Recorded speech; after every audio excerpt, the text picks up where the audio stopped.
Today, like Jin said, we're going to be discussing the soil structure interaction model for seismic analysis, demand and capacity evaluation of highway bridges. Basically, we're going to talk for this webinar about demand and capacity evaluation using a 3D model. We'll briefly discuss soil structure interaction and generation of moment curvature. We'll go over nonlinear material properties and plastic hinge properties for members, and a little bit of demonstration of that using MIDAS Civil. We'll talk about capacity spectrum method and how we use that to efficiently evaluate our nonlinear seismic response and performance. And we'll go over the model setup, displacement demand analysis. We'll go over displacement capacity analysis. And lastly, we'll briefly look at the AASHTO code requirements. So for the model setup, we'll go over an overview of our model. We'll look at the foundation modeling briefly using MIDAS Civil. We'll look at the material modeling, column modeling, and gravity loads. And for the displacement demand analysis, we'll take a look at the model analysis, the response spectrum analysis, and the displacement demand.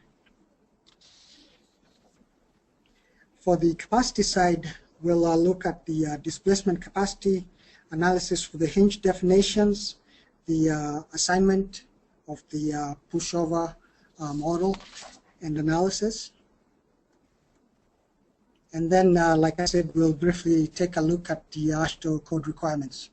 Now for the AASHTO code requirements, we'll look at the P delta capacity requirement check and the minimum lateral strength check. And we probably wouldn't have time to go through the structure displacement demand and capacity check. We won't probably look at the member ductility requirement check or the column shear demand capacity check. But I wanted to mention here that these are important items that we need to look at to complete our seismic analysis and design. And also we'll briefly look at the balance stiffness and frame geometry requirement. I guess so to get started with our model here, as you can see, we have a 3-span structure. The end spans are 54 feet in length, with the middle being 77 feet in length. And we have 4 pre-stressed concrete girders with a spacing of 8 foot 6 inches. And we have an 8-inch concrete deck, and the out-to-out dimension is 34 feet. The beams are continuous. Over the supports, we have 2 intermediate piers, and the piers have 5-foot diameter columns and are supported on spread footings. The abutments are free in the longitudinal direction and transversely fixed. And so for our foundation model regarding the soils, our soils parameters that we used were G of 1700 KSF and a NEO of 0.35. And at the piers, we could do two things. We could use the general method of spread footings to come up with our transitional degrees of freedom as far as the springs are concerned in the X direction, the translation in the Y, translation in the Z, and also the springs for the rotation about the X axis, the Y axis, and also rotation about the Z axis. And based on our soils properties, we can come up with our stiffness constants over there. And for the Pier model, the spring, I wanted to mention the springs used in the demand model. We use the same as the springs that we used in our capacity or pushover model.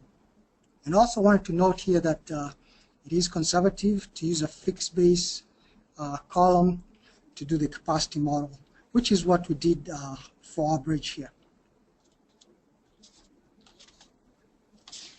I also wanted to note over here that MIDAS Civil is able to generate your springs just based on your soil properties, putting them in our model and coming up with this the soil springs that way. For our abutments, the guide spec, AASHTO guide spec for LRFD bridge seismic design requires that the transverse abutments also be modeled. And so for the girders, since our bridge, we have we modeled the entire bridge rather than having a spine model. So at the girders, at each of these girders, we have assigned joint restraints to them at the bottom of the girders, and we use those to model our abutment stiffnesses.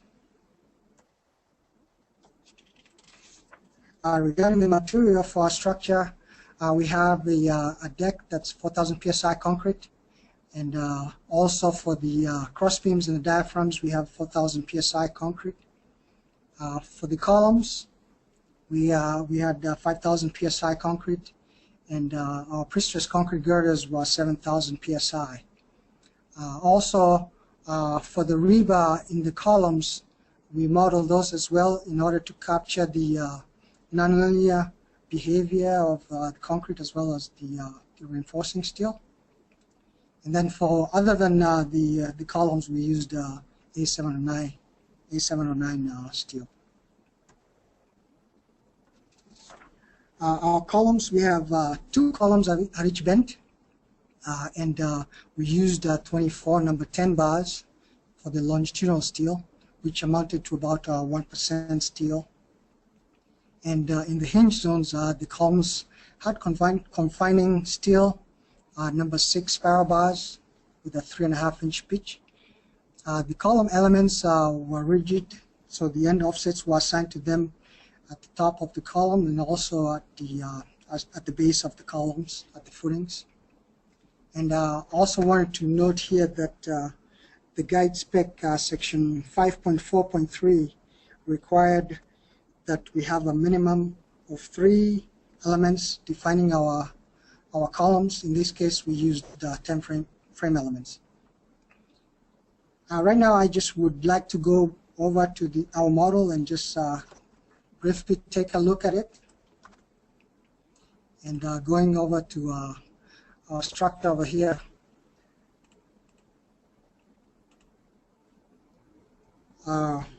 As you can see, here's our bridge with our 4 columns, and I wanted to show it here, I guess, in a little bit of definition. So as you can see, we defined our column members. They have 10 elements in them. We have our pre-stressed concrete girders. In MIDAS Civil, I wanted to show our links.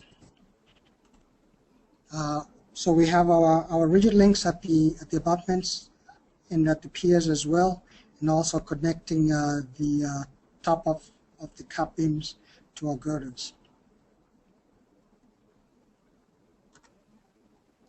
So going back to our PowerPoint over here,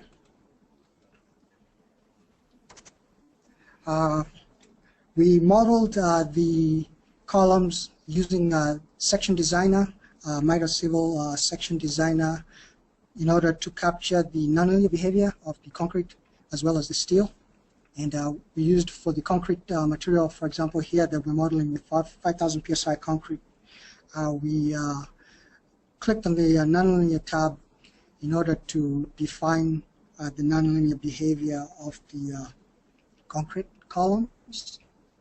And here you can see we put in our Manda confined concrete properties, and we're able to model the reinforcing and the confinement as well. And based on that, we came up with our stress strain concrete model for the core of the column.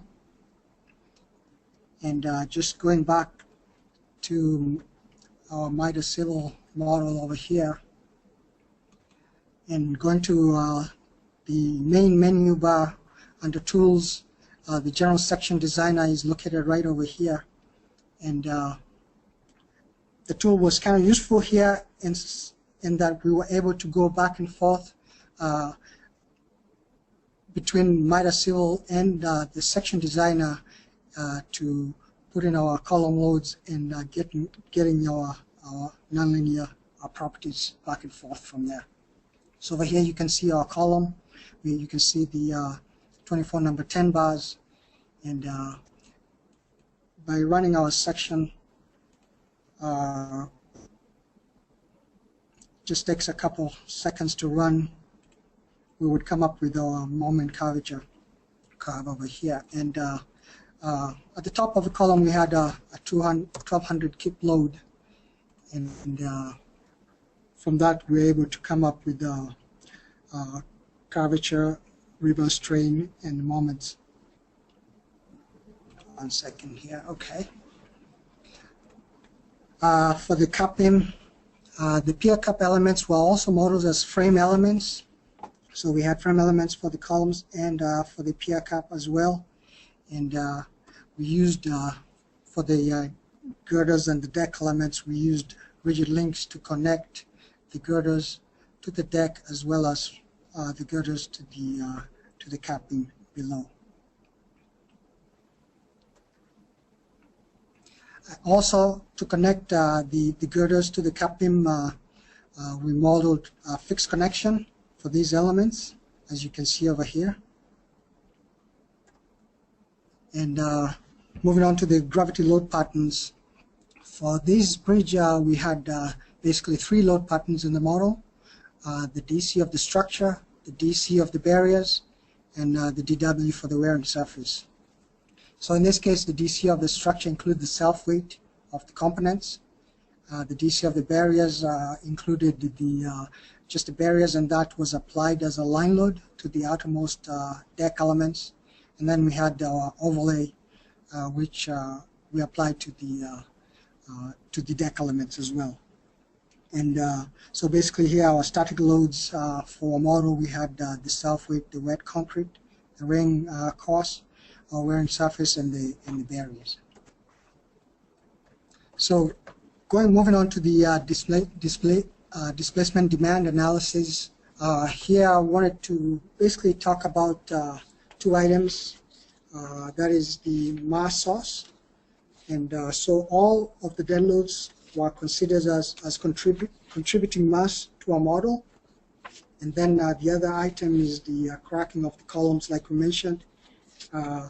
Section 5.6 of AASHTO guide spec requires that we determine the cracked section properties of the columns. And based on our actual load, we determined 1200 kips was the actual load without including the effects of construction, staging. And for our bridge, we basically found that the staging effects caused very little, or less than 10% change in the actual load. And so it was okay to use this model on our structure. So you can see over here the moment curvature for a column based on our actual load of 1200 kips. And again, this was based on going back and forth between MIDAS Civil and the section designer. And we were able to put in our property modifiers from the previous moment curvature that we just looked at.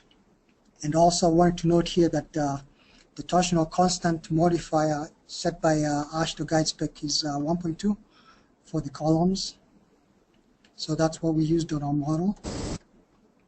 And then as far as the mass participation, AASHTO guide spec requires that section 5.4.3 requires that 90% of the mass participation be captured in both directions, longitudinal and transverse.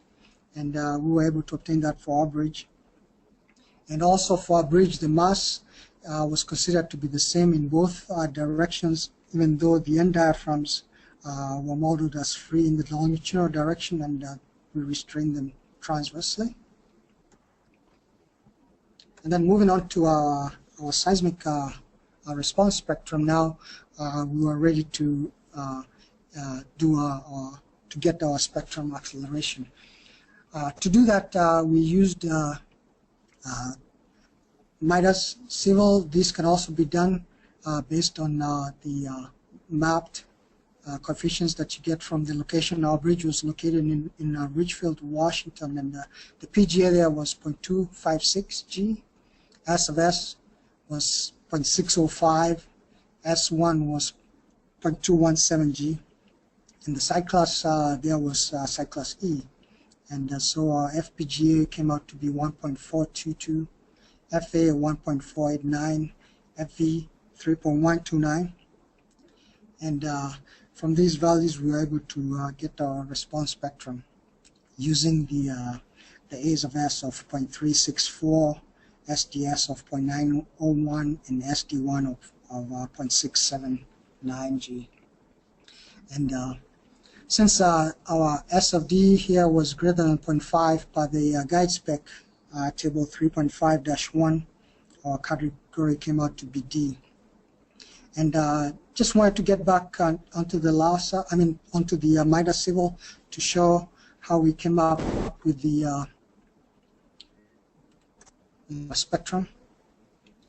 So in our model, first of all, we had to convert our cell weight into mass, as well as some of the dead loads into mass.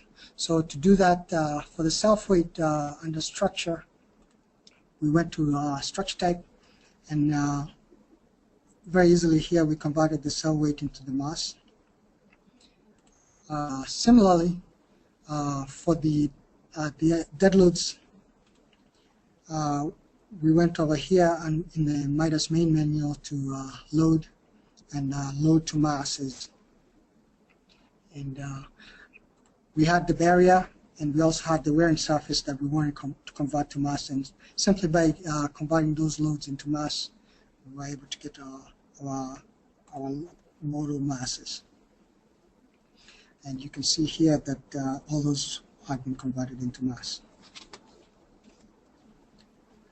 And then to do the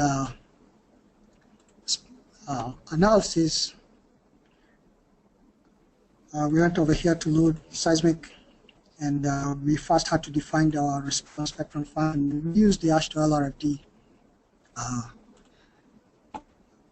to define our spectrum, AASHTO LRFD 2012. And based on our soil properties, PGA, S of S, S1, and response modification factor 1, we came up with our response spectrum, as you can see over here.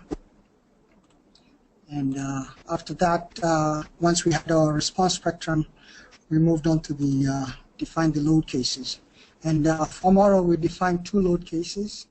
RSX was the load case in the longitudinal direction, and then we also had RSY for the transverse direction. And you can see both of them were defined here. So going back to PowerPoint here.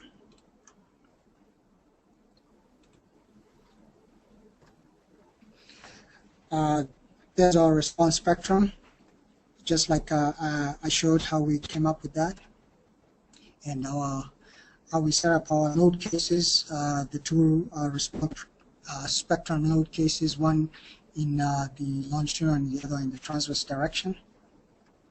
Also wanted to note over here, by the guide spec, we're required to do a combined quadratic in order to perform our model analysis, and that's what we used. And moving on to the spectrum analysis, for the load case in the Y direction, I just wanted to note here that the only thing that we made different there was that we changed the direction to 90 degrees, which made it go in the transverse direction.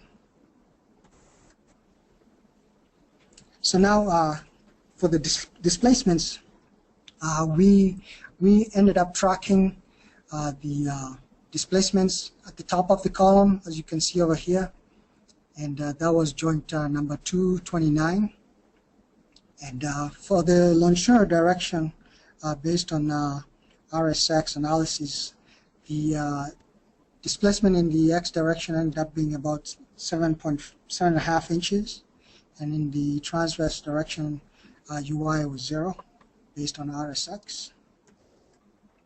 And in the transverse direction, based on RSY, we came up with a UX of 0.17 inches and a UI 3.55 inches at the same node that we tracked. So we now had to perform a displacement modification based on section 4.3.3 of the guide spec, and for that we had to compute T's of S and T's of T. And based on these equations, we came up with a T's of S of 0.75 seconds. T star was 0.942 seconds. And so for the longitudinal direction, the modification was just about 1, and 1 is the cutoff, so we said, well, we're going to magnify that.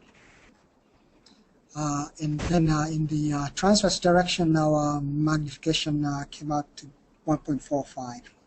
1.54 was greater than 1, so using our equations here, we came up with a magnification factor of 1.45. The column displacement demand, section 4.4 of the guide spec requires that 100% plus 30% of the displacement for each orthogonal seismic load case be combined. And so, again, tracking our top of column joint 229, for the longitudinal direction, we came up with a displacement of 7.55 inches based on our 30%, 100% rule here. And then for the transverse direction, we came up with a Y displacement of 5.45 inches. And you can see over here, moving on now to the capacity analysis, plastic hinge definitions. At the tops and the bottom of the columns, we found we had enough moment fixity for plastic hinges to occur. And this was based on our actual force diagram, as you can see over here, based on just the dead load, DC and DW.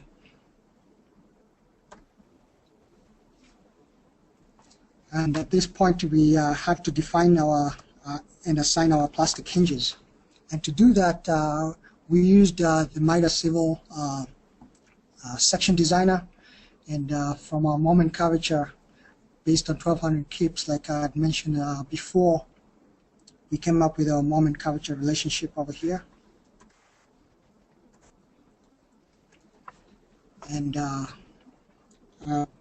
the clear height of the columns being 350 inches, we computed L1, or the length from the point of maximum moment at the base of the column to the inflection point, to be 176 inches. And L2 for the top of the column came out to be 174 inches. So in order to assign the plastic hinges to the column elements along the column frame, we computed a relative length of 0.30 in the at the base, from the base of the column, and then for the top of the column we computed a relative length there of 0.51. And the plastic hinge length then must be computed at both the tops and the bottom of the columns, and we used the AASHTO guide spec section 4.11.6 equation, as you can see here, to come up with that plastic hinge length. So based on 80% of the length of the column from point of maximum moment to point of contraflexure, and 15% of the expected yield strength of the longitudinal column reinforcing bars, and multiplied by the diameter, we had 24 number 10 bars, which was 1.27 inches. And we came up with LP1 plastic hinge length at the base to be 27 inches and at the top almost 27 inches, 26.91 inches. And so we had to define our plastic hinges in our MIDAS model. And I'm just going to go back into MIDAS now and just quickly show how we did that.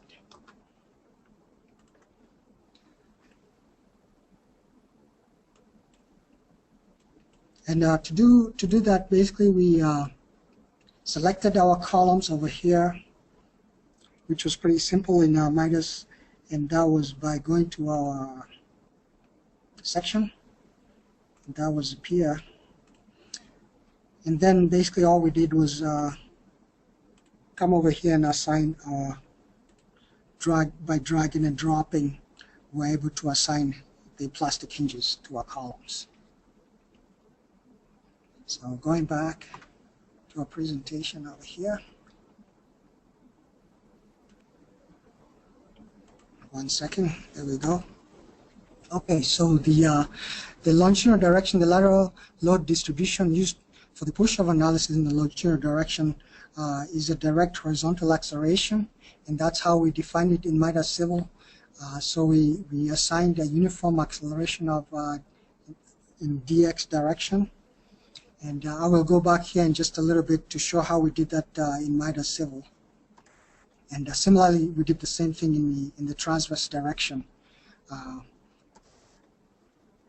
And also wanted to mention over here that our dead load must be applied prior to performing the pushover analysis. And to do that, if you recall, we had defined the self-weight, the wearing cost, and a barrier, and these loads existed. So in order to continue our analysis, we had to use import basically our static analysis with these load cases and carry on from that pushover analysis. And I'll just jump back right now into my Civil just to show how we did that. So to do a pushover analysis, this is the general tab for MIDAS again, and we go to pushover here, and we have the MIDAS global control. And here is where we do all the global controls. Over here we can assign the self-weight, the wearing cost, and the barrier as an initial load case, and that will be carried on from where we are in order to do the pushover analysis. We were pretty confident that our model, we were not going to go into nonlinear just based on the self-weight and the wearing cost and the barrier dead loads. And we were pretty confident we could just use the import from static analysis mode here. Also here you will see there are some other menu items here that you can do iterations here for nonlinear analysis option. You can also stop if you expect some yielding to occur. You can stop the analysis, and there's also some other features here I just wanted to point out as well for pushover. After we assigned our global initial loads over here, then we went over to the load cases, and then the load case and the pushover load cases, we assigned displacement in the x direction. I will just show that real quick here. We call that push X, and we had 20 steps. And our expected, we had a maximum translational displacement, if you recall, of about 7.5 inches, and we put in 8 inches here as our maximum translational displacement in the x direction. And similarly for the y direction, we put a displacement here. I had 16 inches here, should be 8 inches. And that set our displacement. So going back to our PowerPoint. It keeps moving out of there. 1 second. There we go.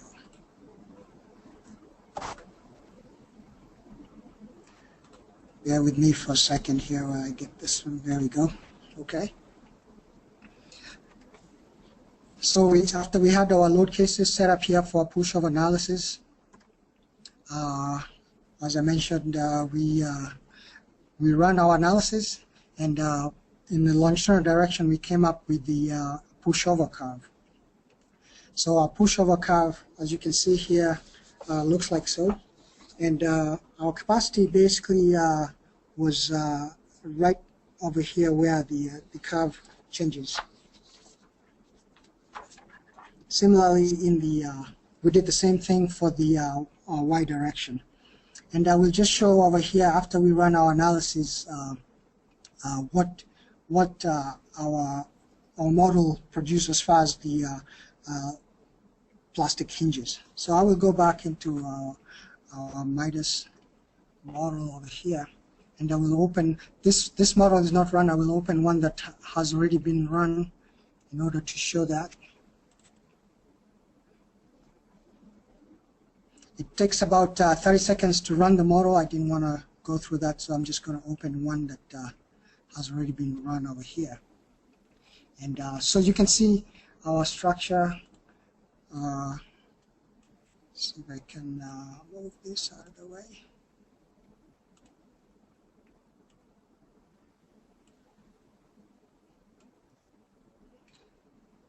So on the pushover, we can get our deformations. Push X is our load case.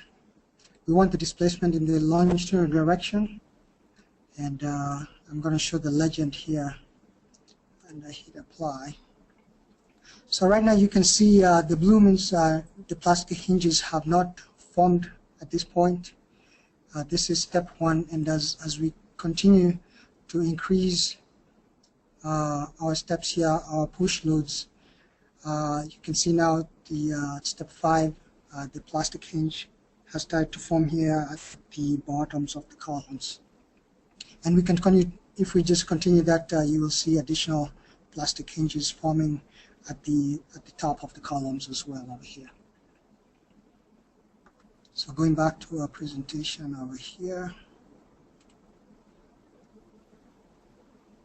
Get this out of the way.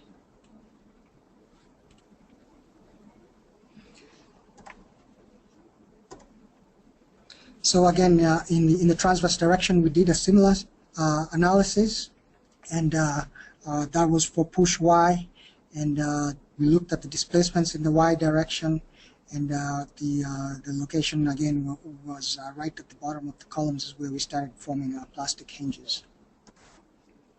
And so at this point, I wanted to briefly go over the code requirements. The first one being the P delta capacity requirement check per section 4.11.5 of the guide spec. And for that requirement, we needed to satisfy this equation here, where the unfactored dead load of the column, which was about 1,200 kips, needed to be less than 25% of the plastic moment, or the idealized plastic moment capacity.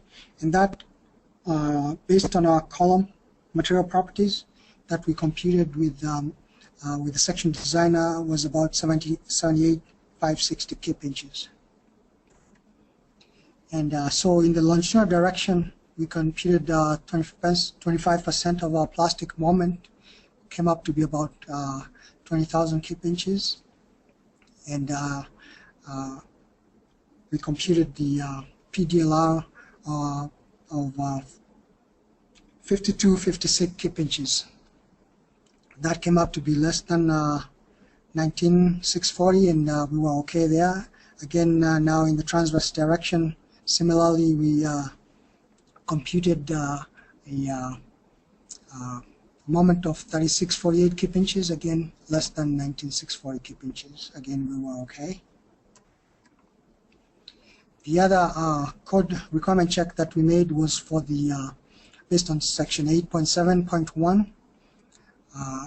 In that one, where we needed to satisfy the normal moment capacity of the column based on the again the material properties that had to be greater than 10% of the greater of the dead load of the column, force associated with the tributary seismic mass collected at the bend, multiplied by the height of the top of the footing to the top of the column, which was about 408 inches, plus 0.5 times the depth of the superstructure. In our case, was 85 inches, and all that divided by a fixed factor based on section 4.8.1 of the guide spec. For columns, we had 2 for top and bottom being fixed. So to determine M&E, section 8.5 of the guide spec requires that we use a concrete strain of 0.003, and so we used section designer in MIDAS Civil to determine M&E based on our strain of 0.003, and I will just jump back into section designer here real quick.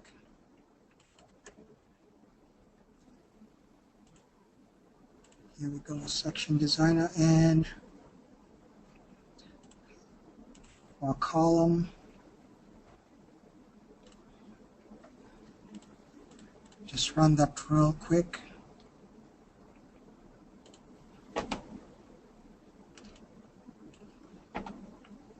And as you can see here, we had 1200 kilo.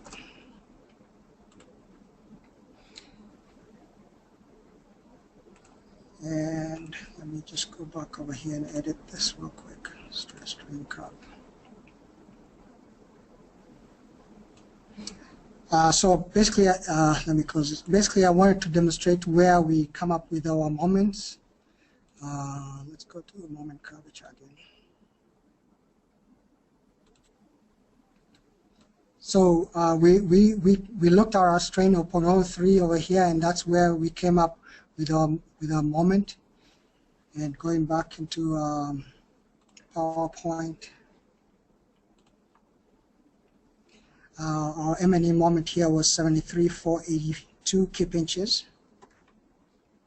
And here's a better slide. Actually, you can see our maximum strain 0.003, and scrolling down over here is where we come up with our 73,482 kip inches. And so having our moment, then we had to determine P tributary. And since our abutments were modeled as free in the longitudinal direction, all of the seismic mass was collected at the bends or at the piers, and therefore the force associated with the tributary mass collected at the bend had to be greater than the dead load per column. And so we computed that based on the weight of the structure, the number of bends, number of columns, and we came up with 1660 kips. And so to perform our check, we came up with 37,393, which was less than 73,482 kip inches. And again, we were okay. Here I wanted to mention that our structure was relatively symmetric, and so just by observation, we were able to say that the balance stiffness geometry check was okay just by inspection based on our structure. But also want to mention that for structures that are not symmetric or where you have bends that are not identical or not similar, this check sometimes might be a controlling factor on your bridge, and that's an important check based on the geometry of the structure. Also, the other checks that are required are the structure displacement demand capacity check, the member ductility requirement check, and the column shear demand capacity check. Those items due to time are covered elsewhere, and we were not going to discuss those at this point.